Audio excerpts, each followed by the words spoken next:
ფრეშ კლუბი ნინი ხუგაშვილთან ერთად.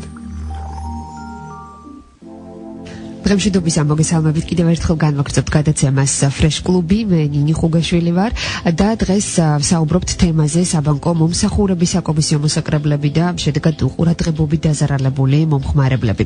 თუ ბანკში ანგარიში გაქვთ გახსნილი, უნდა იცოდეთ კიდეც, რომ სხვადასხვა მომსახურებისთვის გერიცხებათ და გროვდება კიდეც საკომისიო. იმ შემთხვევაშიც კი თუ ამ კონკრეტული ბანკის მომხმარებელი აღარ ხართ, წლების განმავლობაში დავალიანება საკმაოდ დიდ თანხებს აღწევს. რა ტიპის ანგარიშებს აქვს საკომისიოები, რა პრობლემები შეიძლება შეგვიქმნას ინფორმაციის ნაკლებობამდე რა არის გამოსავალი. უნდა შემოგვიერთდეთ და გახდეთ ინფორმირებული იმისთვის, რომ იყოთ დაცული ზედმეტი დანახარჯებისგან. დღეს ფრეშ კლუბი შეკითხვებს საზოგადოება და ბანკები. საბანკო პროდუქტების ექსპერტი დავით კიკვიძე უპასუხებს. დღემშვიდობის მოგესალმებით ბატონ დავით და მადლობას გიხდით, რომ იღებთ გადაცემაში მონაწილეობას. დავით, არასამთავრობო ორგანიზაციამ საზოგადოება და ბანკები კომერციული ბანკების მომსახურების საკომისიო შეისწავლა. რატომ შეაჩერეთ ამ თემაზე ყურადღება და რა დასკვნების გაკეთების საშუალება მოგცეთ საერთო ჯამში ამ კვლევამ, შემდეგ უკვე ჩავუღრმავდეთ დეტალებს. კი ბატონო, მოგესალმებით ნინი, მივესალმებით თქვენს მსმენელს. რაც შეეხება ჩვენს კვლევას, როგორც ისიც ჩვენ საზოგადოება ბანკებში გვაქვს საკონსულტაციო ცენტრი, სადაც მომხმარებლებს შეუძლიათ სრულიად უფასო და რეკონდა მოვიდნენ და მიიღონ ჩვენგან კვალიფიციური რჩევები. შესაბამისად, ჩვენ გვაქვს გარკვეული ბაზა მომხმარებელთა, რომლებზეც ჩვენ გარკვეულ პერიოდულად ვახორციელებთ ამ ბაზის ანალიზს და შესაბამისად ვავლევთ იმ ძირითად საკითხებს, რომლებიც მომხმარებლებს აწუხებს. შესაბამისად, საკომისიოების პრობლემა იყო ერთ-ერთი, ასე ვთქვათ, ყველაზე მწვავე პრობლემა, რომლებზეც მოსახლეობის ძალიან შეიძლება ითქვას დიდი ნაწილი დაზარალდა. შესაბამისად, ამან გადაგვაწყვეტინა ჩვენ, რომ ცოტა სიღრმისეული კვლევა ჩაგვეტარებინა ბანკების საკომისიოებიდან შემოსავლების შესახებ. რა დასკვნების გაკეთების საშუალება მოგცეთ ამ კვლევამ საერთო ჯამში? დიახ, ჩვენ გადავავლეთ თვალი ბოლო 10 წლის განმავლობაში ბანკების მიერ მიღებულ შემოსავლებს და აღმოჩნდა, რომ ზოგადად როგორც მთლიანი შემოსავლების, ასევე კონკრეტულად ამ საკომისიო სახით მიღებული შემოსავლების წლიდან წლამდე ზრდადია. ზოგადად მინდა აღვნიშნო, საკომისიოების შემოსავლები არის ბანკების არასაოპერაციო შემოსავლები. აქედან გამომდინარე, ესენი ფაქტიურად შეიძლება ითქვას, რომ ყველაზე დიდ როლს თამაშობენ ბანკების მთლიან შემოსავლებში.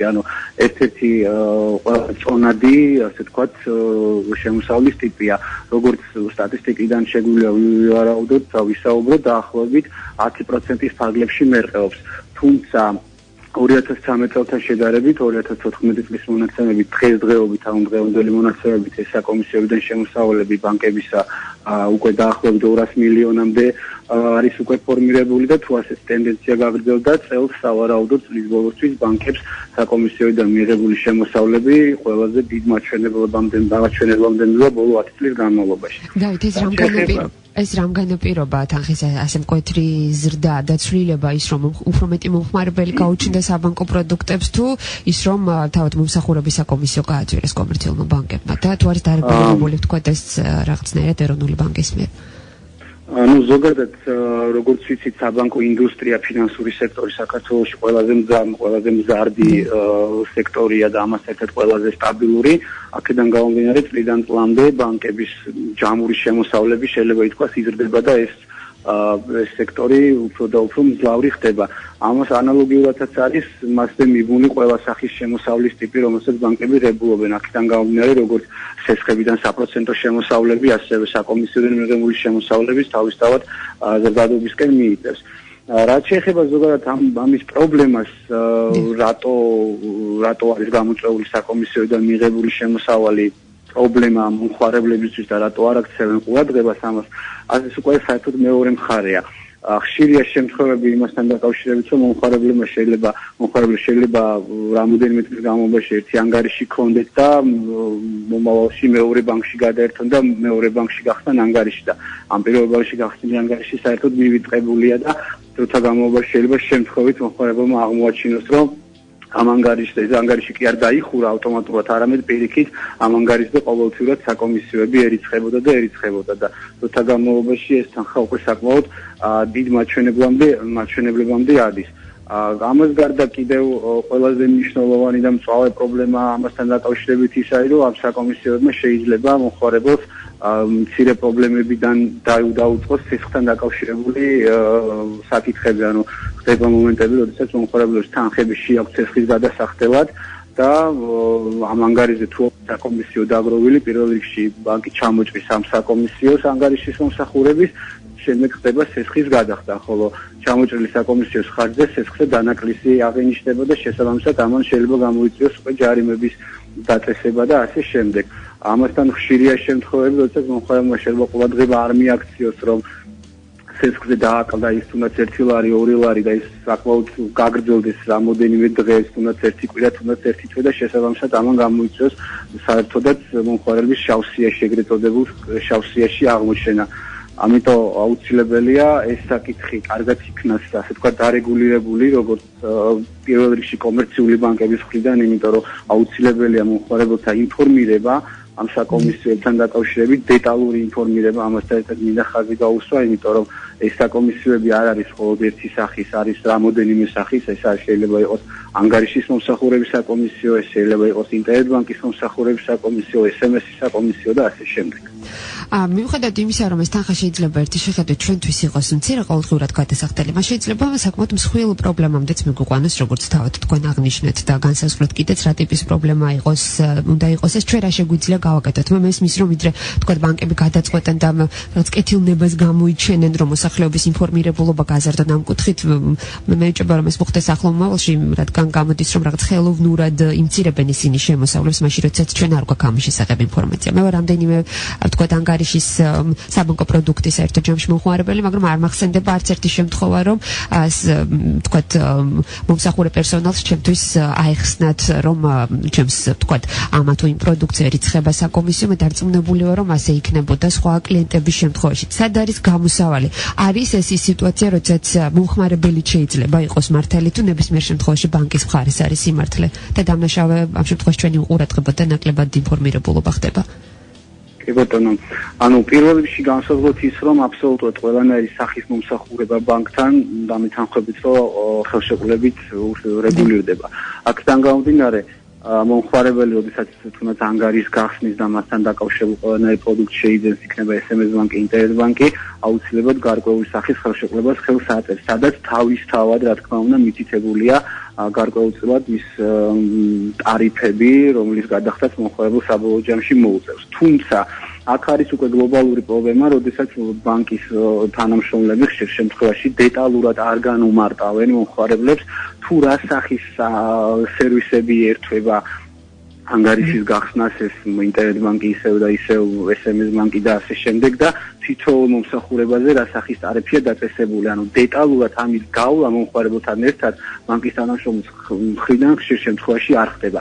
ეს არის ძალიან დიდი პრობლემა და საკმაოდ სერიოზული პრობლემა.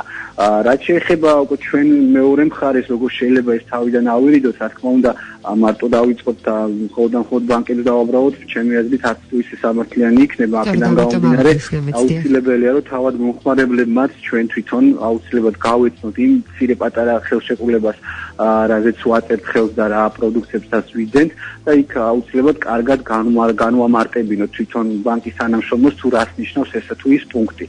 ამასთან ერთად მეორე კიდევ ერთი მომენტი მინდა ცალსახად აღვნიშნო, რომ ხშირია შემთხვევები, როდესაც მომხმარებლებს თუნდაც სახელფასო ბარათი ერთი ბანკიდან მეორე ბანკში გადააქვთ ორგანიზაციიდან გამომდინარე და როგორც აღვნიშნე, ეს პირველი ბანკის ბარათები და ანგარიშები რჩება, ასე ვთქვათ, მიტოვებული და უყურადღებოთ. ამიტომ აუცილებელია, რომ ასეთი სახის ანგარიშები თავის დროზე დაიხუროს, რომ არავითარ შემთხვევაში მასზე საკომისიო არ დაგროვდეს. ამას ძალიან მარტივი პროცედურა სჭირდება. ჩვეულებრივ შეგვიძლია ნებისმიერი ბანკის მომსახურე ბანკის ფილიალში მისვლა და ანგარიშის დახურვა, რომელიც არანაირ არც ხარჯებთან არ არის დაკავშირებული და არც რაიმე დამატებით ამ პროცედურასთან არ რაიმე პრობლემას. როდესაც პერსონა იცვლის სამსახურს, შესაძლებელია მას ეგონოს, რომ სამსახურმა უნდა გაუქმოს ანგარიში, ანუ საკუთარ თავზე უნდა იყოს ნებისმიერ შემთხვევაში ეს მოვალეობა, ასეა ხომ, რომ კიდევ ერთხელ მოვუწოდოთ. და ასევე მაინტერესებს თქვათ მათ რომ მიმოვიხილოთ სხვადასხვა ბანკში არსებული საკომისიოების თქვათ ერთგვარი სატარიფო სისტემა, მაინც ყველაზე მეტად რა შემთხვევაში არალდებიან ხოლმე მომხმარებლები და ასე მაინტერესებს ნებისმიერ მომსახურებას ერიცხება თუ არა საპროცენტო სარგებელი, ანუ ნებისმიერი ანგარიში არის თუ არა საკომისიოთი ზედმეტად თქვათ დატვირთული.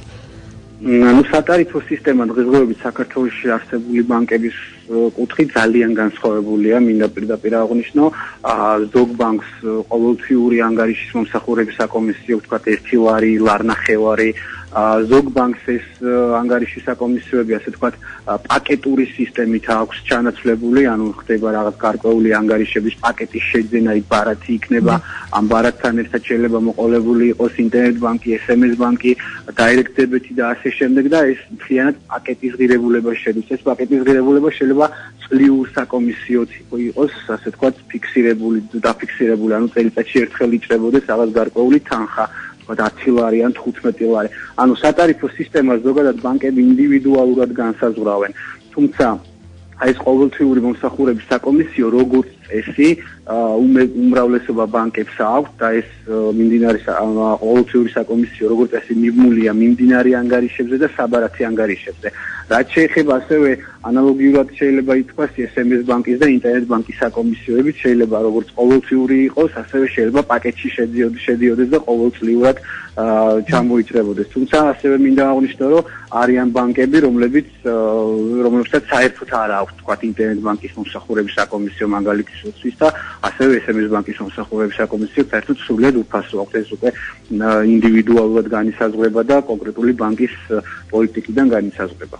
ბატონო დავით, საინტერესოა თქვათ, რამდენად არის მიახლოებული შედეგები ამერიკისა და ევროპის განვითარებულ ქვეყნებთან, მე რამდენად თქვენ შეისწავლეთ ეს ამ ხრივაც და შეგვიძლია ვისაუბროთ, რომ ჩვენს ქვეყანაში ერთ-ერთი ძვირი თქვათ მომსახურება საკომისიოების თვალსაზრისით საბანკო სექტორის მხრიდან. დიახ, ჩვენ შევეცადეთ მცირე რაოდენობით მაინც მიმოგვეხილა საერთაშორისო პრაქტიკა და ევროპის ბანკებთან მიმართებაში, მაგალითად ბერკლის ბანკი და სანტანდერ ბანკი, რომლებიც დღესდღეობით ევროპაში ერთ-ერთ უმსხვილეს ფინანსურ ინსტიტუტებს წარმოადგენენ, რა თქმა უნდა, ამ ბანკებსაც აქვთ გარკვეული საკომისიოები, მაგრამ არა ასეთი ფიქსირებული და არა ასეთი მრავალფეროვანი, ასე დავარქრებდი ამას, როგორც საქართველოში. ანუ იქ მცირე სახის ერთი ანგარიშით მომსახურებისთვის მომხმარებელი არ იხდის არავითარ შემთხვევაში არანაირ საკომისიოებს, ანუ არის იქ გარკვეული ასე ვთქვათ ლიმიტები, რომლის ლიმიტების ფარგლებში თუ მომხმარებელს ამ ანგარიშზე გარკვეული მინიმალური ნაშთი აქვს, საკომისიოს არ იხდის, ხოლო ამ ნაშთის ქვემოთ თუ აქვს უკვე ამ ლიმიტის ქვემოთ თუ უზის ნაშთი ანგარიშზე, ამ შემთხვევაში ხდება საკომისიოს ჩამოჭრა. ანალოგიურად შეიძლება მეორე ბანკის მხრიდან ხდება, როდესაც თუ მხოლოდ ერთი ანგარიშით სარგებლობს ამ ბანკის, ამ შემთხვევაში საკომისიო სრულებით არ არის, თუ უკვე ერთი ან მეორე ანგარიში ემატება დამატებითი მომსახურება ერთება და შესაბამისად ამ შემთხვევაში ხდება მხოლოდ საკომისიოს ჩამოჭრა. ანუ ფაქტიურად ვისაუბროთ ევროპის და ამერიკის ბანკებში საკომისიოების ასე ვთქვათ შემოსავლიანობას, ბანკები მაინც და მაინც დიდ ყურადღებას არ აქცევენ. იქიდან გამომდინარე, რომ კი შეიძლება ითქვას, რომ საკომისიოები იმდენად მცირეა და მომხმარებელმა შეიძლება ეს პირდაპირ ჯიბეზე ვერ იგრძნოს, მაგრამ საბოლოო ჯამში ეს საკმაოდ არასასიამოვნო ფაქტია, თუნდაც იმის გამო, როგორც აღნიშნეთ, სესხზე დანაკლისი თუ გამოიწვია ან ვთქვათ ნებისმიერი სხვა ამდაგვარი პრობლემა. ამიტომ განვითარებული ქვეყნების ბანკები საკომისიოებიდან მიღებულ შემოსავალს მაინც და მაინც დიდ ყურადღებას არ აქცევენ, როგორც საქართველოს. გასაგებია სისტემა არის განსხვავებული, მაგრამ აქვე მაინტერესებს თქვენ ახსენეთ სესხზე დანაკლისი იმის გამო, რომ იყო დაგროვებული გარკვეულ პერიოდში საკომისიო მოსაკრებელი. მე მაინტერესებს შესაძლებელია თუ არა, რომ ბანკმა ამ შემთხვევაში გამოიყოს კეთილი ნება და ვთქვათ მიუტევოს ეს დანაშაული მომხმარებელს, ანუ იმის გამო, რომ არ დააჯარიმოს, რომ ეს იყო ძველი საკომისიოები, თუ ეს გამორიცხული ამ შემთხვევაში. აქ როგორი სისტემა შესაძლებელია ეს საკომისიოები ანგარიშზე დაგროვდეს რამოდენიმე წლის განმავლობაში და ამ დაგროვული საკომისიოს შესახებ ბანკმა მომხმარებელს საერთოდ არ შეატყობინოს და ამასთან ერთად ეს ჩვეულებრივად ასე გრძელდებოდეს რაღაც გარკვეული პერიოდი, მაგრამ თუ მოხდა ისეთი, რომ ჩვენ დაგვჭირდა კონკრეტულად ამ ბანკში ამ ანგარიშით სარგებლობა, ჩვენ პირველ რიგში მოგვიწევს ამ ანგარიშზე ამ დაგროვული საკომისიოების გადახდა.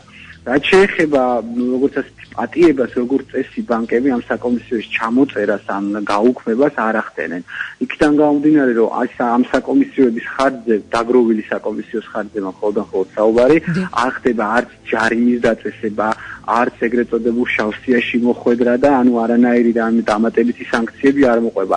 ეს საკომისიები უბრალოდ გროვდება და დროთა განმავლობაში თუ მომხმარებელმა აღმოაჩინა და მივიდა იმ ბანკში და იმ ანგარიშის გამოყენება გადაწყვიტა მხოლოდ ამ შემთხვევაში მოუწევს ამ დაგროვილი საკომისიოს გადახდა.